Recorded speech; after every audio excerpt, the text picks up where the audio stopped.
नमस्कार। आज हमारे सामने है केंद्रीय बजट 2026-27 की।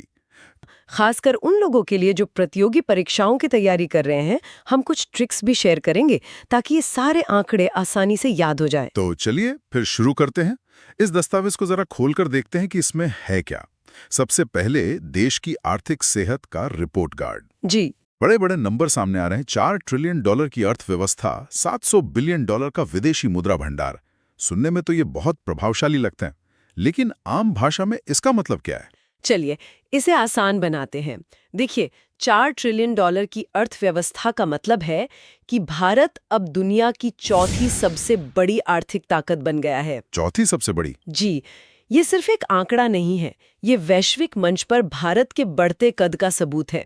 और जो जीडीपी विकास दर है, उसका अनुमान 7 से 7.2% रखा गया है। मतलब दुनिया की बड़ी अर्थव्यवस्थाओं में हम सबसे तेज हैं। बिल्कुल, हम सबसे तेज दौड़ रहे हैं। और ये $700 बिलियन का विदेशी मुद्रा भंडार, इसे क्या हम देश की इमरजेंसी सेविंग्स कह सकते हैं? बहुत अच्छा तरीका है इसे समझने का।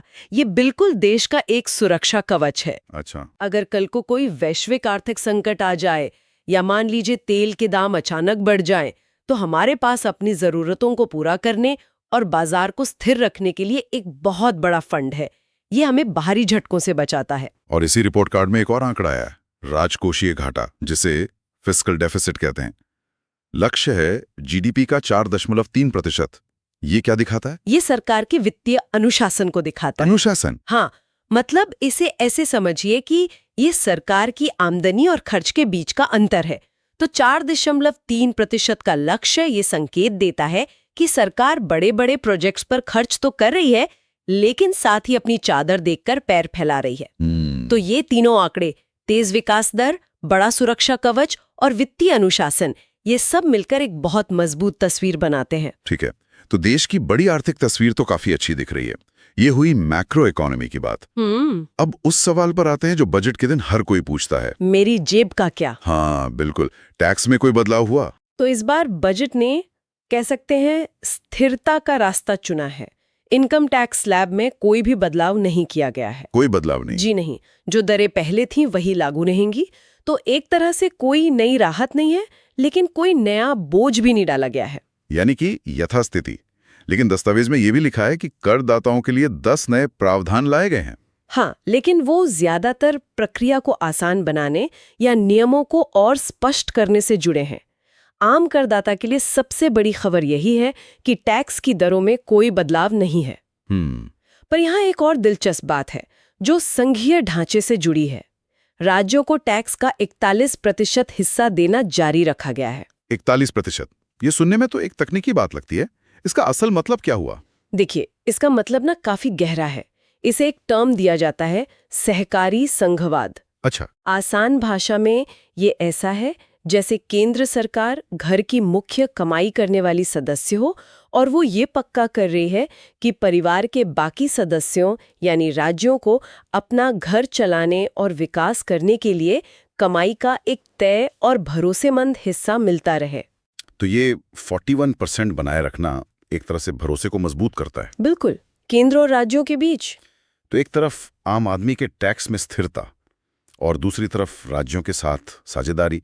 ये तो आज की व्यवस्था को मजबूत करने वाले कदम लग रहे हैं। तो क्या बजट का फोकस आज पर ज्यादा है?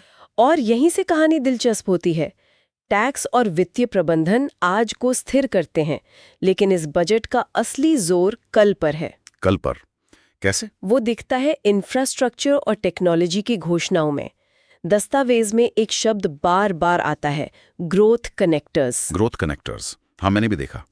ये सुनने में बड़ा भारी लगता है। इसका मतलब क्या है? इसका मतलब है वो सड़कें और रेल लाइनें जो सिर्फ शहरों को नहीं बल्कि देश की अर्थव्यवस्था को जोड़ेंगे। अच्छा, जैसे 5 नए एक्सप्रेसवे और 7 हाई स्पीड रेल कॉरिडोर का जो ऐलान हुआ है। बिल्कुल। और इन 7 रेल कॉरिडोर के रूट पर ध्यान देना बहुत जरूरी है। ये सिर्फ यात्रियों के लिए नहीं है, ये देश के सबसे बड़े आर्थिक क्लस्टरों को जोड़ रहे हैं। जैसे मुंबई पुणे को जोड़ना।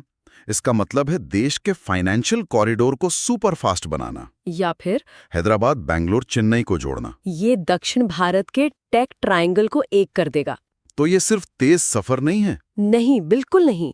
ये व्यापार और आर्थिक गतिविधियों के लिए सुपर हाईवे बनाने जैसा है। सड़क और रेल के अलावा 22 नए राष्ट्रीय जलमार्ग बनाने की भी बात है। यानी अब नदियों के जरिए माल ढुलाई पर जोर है। और उसका सीधा मकसद है सस्ती लॉजिस्टिक्स। आज भारत में सामान को एक जगह से दूसरी जगह ले जाने का खर्च बहुत ज्यादा है। हाँ, ये तो है। जिससे हर चीज महंगी हो जाती है। जलमार्ग परिवहन का सबसे सस्ता साधन है। अगर लॉजिस्टिक्स की लागत कम होती है ना, तो मेड इन इंडिया सामान दुनिया में ज्यादा प्रतिस्पर्धी बन पाएगा। ये एक बहुत दूर की सोच है। इंफ्रास्ट्रक्चर के बाद अब टेक्नोलॉजी की बात करते हैं। यहां मैंने एक टर्म देखा, रेयर अर्थ्स कॉरिडोर। सच कहूं तो ये सुनने में किसी साइंस फिक्शन फिल्म जैसा लगता है। ये है क्या और इस पर इतना जोर क्यों? आपका सवाल बिल्कुल सही है, क्योंकि ये वाकई भविष्य की टेक्नोलॉजी से जुड़ा है। देखिए, रेयर अर्थ कुछ ऐसे खनिज होते हैं जो बहुत कम जगहों पर मिलते हैं। अच्छा। लेकिन ये आज की हर आधुनिक चीज के लिए जरूरी है। आपके स्मार्टफोन से लेकर इलेक्ट्रिक गाड़ियों की मोटर और मिसाइलों तक। और अभी तक दुनिया इन खनिजों के लिए चीन पर बहुत ज्यादा निर्भर है ना? बिल्कुल। तो ये कॉरिडोर बनाकर भारत अपनी निर्भरता कम करना चाहता है। 4 राज्यों में एक माइनिंग कॉरिडोर बनाया जाएगा, जहां इन खनिजों को निकाला और प्रोसेस किया जाएगा। और उससे क्या बनेगा? उससे बनेंगे स्थायी चुंबक, परमानेंट मैग्नेट्स, जो ईवी और रक्षा उपकरणों की जान होते हैं। ये कदम भारत को भविष्य की टेक्नोलॉजी की ग्लोबल सप्लाई चेन में एक बहुत बड़ा और आत्मनिर्भर खिलाड़ी बना सकता है। ये तो सच में एक बड़ा दाव है। ये सामरिक आत्मनिर्भरता की दिशा में एक बहुत बड़ा दाव है। और इसी तरह का एक और बड़ा दाव सेमीकंडक्टर पर भी लगाया गया है। इंडिया सेमीकंडक्टर मिशन के दूसरे चरण के लिए 40,000 करोड़ रुपए। ये रकम बहुत बड़ी है। बहुत बड़ी। लेकिन ऐसी घोषणाएं तो पहले भी हुई हैं। इस बार क्या अलग है कि ये वाकई जमीन पर उतरेगा? ये एक जायज सवाल है। देखिए, 40,000 करोड़ एक बहुत बड़ी प्रतिबद्धता है। इस बार फर्क ये है कि सरकार सिर्फ पैसा नहीं दे रही, वो एक पूरा इकोसिस्टम बनाने पर जोर दे रही है। इकोसिस्टम मतलब जिसमें डिजाइन, मैन्युफैक्चरिंग और पैकेजिंग सब कुछ शामिल हो। सबसे बड़ी चुनौती होगी सही टेक्नोलॉजी पार्टनरशिप ढूंढना और एक हाई स्किल्ड वर्कफोर्स तैयार करना। तो ये एक लंबी रेस है। हाँ, ये एक लंबी रेस है। लेकिन अगर भारत इसमें सफल होता है तो ये 21वीं सदी के तेल यानी सेमीकंडक्टर चिप्स के मामले में आत्मनिर्भर बन जाएगा। ठीक है, तो ये बड़े बड़े projects, expressway, rare earth, semiconductor, ये साफ तौर पर देश की भविष्य की नींव को मजबूत करने के लिए हैं। लेकिन इन बड़ी योजनाओं के बीच आम लोगों के जीवन को बेहतर बनाने के लिए क्या है? चलिए अब सामाजिक क्षेत्र पर नजर डालते हैं। यहाँ भी एक पैटर्न दिखता है। शुरुआत करते हैं वस्त्रोद्योग से, जो खेती के बाद सबसे ज्यादा लोगों को रोजगार देता है। हाँ, टेक्सटाइल इंडस्ट्री। मेगा टेक्सटाइल पार्कों की स्थापना पर जोर है। लेकिन ये सिर्फ पार्क नहीं है, इनके साथ जुड़ी हैं राष्ट्रीय रेशा योजना, कौशल विकास के लिए समर्थ 2.0 और पर्यावरण के लिए टेक्सीको पहल। मतलब एक पूरी चेन बनाने की कोशिश है। और ग्रामीण विकास के लिए महात्मा गांधी ग्राम स्वरोजगार योजना का जिक्र है। इसका फोकस खादी, हथकरघा और कालीन उद्योग पर है, खासकर पूर्वांचल के कुछ इलाकों पर। हाँ, जैसे वाराणसी, जौनपुर और मिर्जापुर। और ये महत्वपूर्ण है क्योंकि ये पारंपरिक कौशल को आधुनिक बाजार से जोड़ने का प्रयास है, जिससे ग्रामीण कारीगरों की आय बढ़ सके। सही। इसी तरह कृषि में भी 3 मुख्य बातों पर ध्यान है। पहला, नीली अर्थव्यवस्था, यानी मछली पालन को बढ़ावा देने के लिए 500 नए जलाशय। दूसरा, छोटे किसानों के लिए 20,000 रुपए तक की ऋण सीमा, ताकि उन्हें साहूकारों पर निर्भर न रहना पड़े। बिल्कुल। और तीसरा, नकदी फसलों पर जोर, जैसे कोकोनट प्रोत्साहन योजना, और 2030 तक काजू और कोको को ग्लोबल ब्रांड बनाने का लक्ष्य। जी, ये सभी कदम किसानों को पारंपरिक गेहूं चावल के चक्र से बाहर निकालकर उनकी आय बढ़ाने की दिशा में है। खेती को एक मुनाफे का सौदा बनाने की कोशिश। अब स्वास्थ्य की बात करते हैं। हर जिले में एक कैंसर डे केयर सेंटर खोलने की योजना है, यानी कुल 200 नए सेंटर। ये तो सीधे तौर पर स्वास्थ्य सेवाओं को लोगों के दरवाजे तक ले जाने जैसा है। बिल्कुल। और साथ ही 17 जीवन रक्षक दवाओं से कस्टम ड्यूटी हटा दी गई है, जिससे वे सस्ती हो जाएंगी। लेकिन स्वास्थ्य में जो सबसे बड़ी और भविष्य की घोषणा है, वो है बायोफार्मा शक्ति मिशन। बायोफार्मा शक्ति मिशन, इसके लिए 10,000 करोड़ का आवंटन है। जी। इसका लक्ष्य क्या है? क्या ये भी इस सेमीकंडक्टर मिशन जैसे ही कुछ है, बस सेक्टर अलग है? आप इसे बिल्कुल वैसे ही देख सकते हैं। इसका लक्ष्य है भारत को दवाओं और वैक्सीन के रिसर्च, डेवलपमेंट और मैन्युफैक्चरिंग में दुनिया का लीडर बनाना। अच्छा। कोविड के समय हमने देखा कि वैक्सीन बनाने की हमारी क्षमता कितनी महत्वपूर्ण थी। ये मिशन उसी क्षमता को कई गुना बढ़ाने और भविष्य की महामारियों के लिए देश को तैयार करने का एक स्ट्रेटेजिक निवेश है। और शिक्षा के क्षेत्र में भी कुछ नई पहल है, जैसे मुंबई में इंडियन इंस्टीट्यूट ऑफ डिजाइन और पूर्वी भारत में एक नया NID परिसर। हाँ। साथ ही पर्यटन को बढ़ावा देने के लिए 10,000 गाइड्स को IIM से ट्रेनिंग दिलाना। ये छोटे लेकिन महत्वपूर्ण कदम लगते हैं। ये छोटे जरूर हैं, लेकिन इनका असर बड़ा हो सकता है। ये कदम डिजाइन, हॉस्पिटैलिटी और टूरिज्म जैसे सर्विस सेक्टर में स्किल्ड प्रोफेशनल्स तैयार करेंगे, जो भविष्य के रोजगार के लिए जरूरी हैं। बिल्कुल।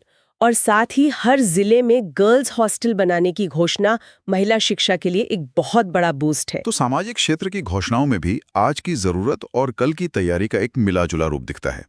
अब उस हिस्से पर आते हैं जिसका सीधा असर हमारी जेब पर पड़ता है। सबसे जरूरी सवाल। हाँ, क्या हुआ सस्ता और क्या महंगा? चलिए लिस्ट पर नजर डालते हैं। सस्ता होने वाली चीजों में एक पैटर्न है। ज्यादातर चीजें स्वास्थ्य और ग्रीन टेक्नोलॉजी से जुड़ी हैं। जैसे 17 जीवन रक्षक दवाएं, स्मार्टफोन और उनके पुर्जे, इलेक्ट्रिक वाहनों की बैटरियां, चमड़े के जूते और समुद्री भोजन। विदेश यात्रा और CNG भी सस्ती हुई है। और महंगी होने वाली चीजों की लिस्ट? वो लिस्ट छोटी है लेकिन साफ है। सिगरेट और तंबाकू उत्पाद, शराब और कुछ खास आयातित खनिज। तो यहाँ भी रणनीति स्पष्ट है। स्वास्थ्य के लिए हानिकारक चीजों को हतोत्साहित करना और आयात पर निर्भरता घटाना। तो अब जब हमने पूरे बजट को देख लिया है, चलिए उस वादे को पूरा करते हैं जो हमने शुरू में किया था। जो लोग परीक्षा की तैयारी कर रहे हैं, उनके लिए इस पूरे दस्तावेज से वो 5-6 सबसे जरूरी आंकड़े कौन से हैं? एक तरह की चीट शीट। बिल्कुल, ये है वो नंबर जो इस बजट की पूरी कहानी कहते हैं। बताइए। पहला, राजकोषीय घाटा 4.3%। ये सरकार के वित्तीय अनुशासन का प्रतीक है। ठीक है। दूसरा, GDP वृद्धि दर 7 से 7.2%, यानी भारत दुनिया की सबसे तेजी से बढ़ती बड़ी अर्थव्यवस्था। ओके। तीसरा, राज्यों को हिस्सेदारी 41%, ये सहकारी संघवाद की मजबूती को दिखाता है। चौथा, सेमीकंडक्टर मिशन 40,000 करोड़ रुपए, ये भविष्य की टेक्नोलॉजी पर भारत का सबसे बड़ा दाव है।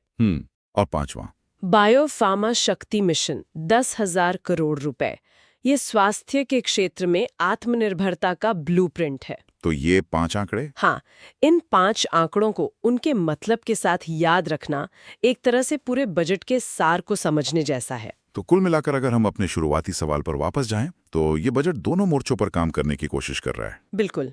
एक तरफ टैक्स में स्थिरता और सामाजिक योजनाओं से ये आज की जरूरतों को संबोधित करता है, तो दूसरी तरफ इंफ्रास्ट्रक्चर, सेमीकंडक्टर और रेयर अर्थ जैसे बड़े निवेशों से ये कल के भारत की एक महत्वाकांक्षी नींव रखता है। हाँ, इसे 2047 की ओर एक मजबूत कदम के रूप में पेश किया गया है।